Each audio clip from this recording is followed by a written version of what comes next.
u chairman kan hele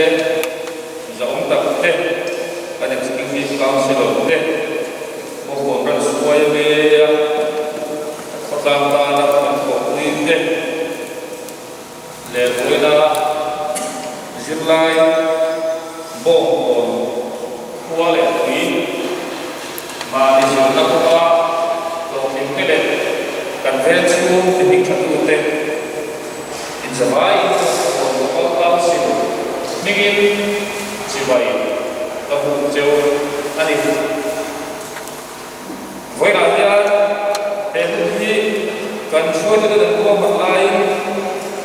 iron dia yang kan dia ada oke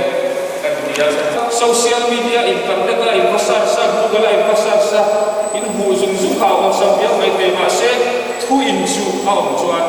le kabu asia mi le kabu ada so string in na thing kan san cha kan thia ni chu ga chon voi da dia